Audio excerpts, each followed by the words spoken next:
আমরা যে বনবাস রিসোর্টে উঠছি হেয়ার রুম ট্যুরের ভিডিওটা শেয়ার করতেছি। বনবাস রিসোর্টে গেছিলাম আমরা মোট 5 জন, আমি, হরিদাস পালের বন্ধু আর তার বউ, সাথে আমাগো বাবু। আর এইটা কাপল রুম, 2 জনের রুম, কিন্তু অন্য কোনো রুম ফাঁকা না থায় আমাগো এই 4 জনরে একটা রুমেই থাকতে দিছে। মূল বিছানার সাথে আর একটা এক্সট্রা বিছানা তারা পাতকে দিছে আর 2 জন থাকার লাগিয়া। আর এই রুমে সাজার জন্য আছে আর কি একটা ড্রেসিং টেবিল, সাথে আছে এই যে একটা ছোট টুলটা আবার আমি একটু বসকে দেখলাম। আর ড্রেসিং টেবিলের পাশেই আছে একটা আলমারি, যেখানে ব্যাগ, জামা কাপড়, তারপর একটা তোয়ালি দেওয়া আছে, এরপর একটা ঝাড়ু আছে। আলাদা করে এই রুমের ভাড়া কত হে আমি জানি না, কারণ আমরা একটা প্যাকেজ নিছি, প্যাকেজের ভিতর আর কি রুমের ভাড়া ঠাড়া সব কিছু রয়েছে।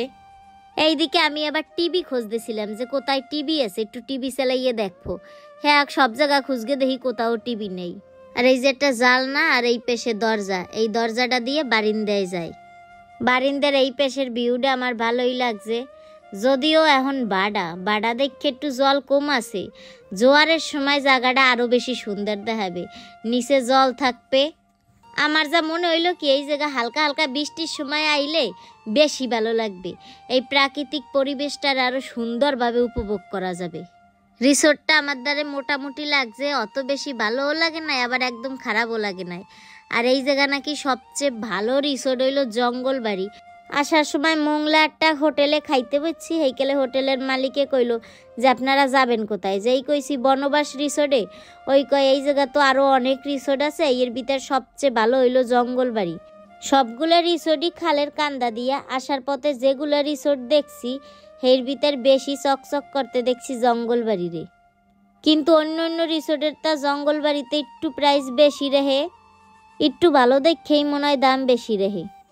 আমরা সুন্দরবন আসার আগে অনেক রিসোর্টের সাথেই যোগাযোগ করছি, যতগুলো রিসোর্টের সাথে যোগাযোগ করছি সবাই কয় রুম বুকিং, আরও কয়দিন পরে পাবেন রুম, কিন্তু আমরা তো এখন আসবো, তাই বনবাসের একটা রুম ফাঁকা ছিল, ওই রুমটাই নিছি, কোনো চয়েস করার সুযোগ পেই নেই।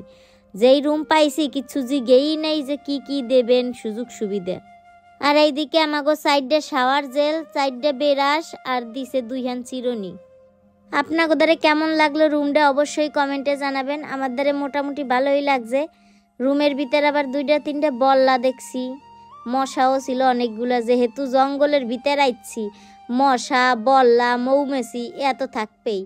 আর এই যে দেখেন গোল ফুল, এর আগে আপনারা কারা কারা গোল ফুল দেখছেন অবশ্যই কমেন্টে জানাবেন। আমি এই যে প্রথমবারই গোলপাতা গাছ দেখলাম। সবাই অনেক বেশি ভালো থাকবেন। পরবর্তী ভিডিও দেখার আমন্ত্রণ জানিয়ে আজকের ভিডিওটা এই পর্যন্তই শেষ করলাম। ধন্যবাদ সবাইকে।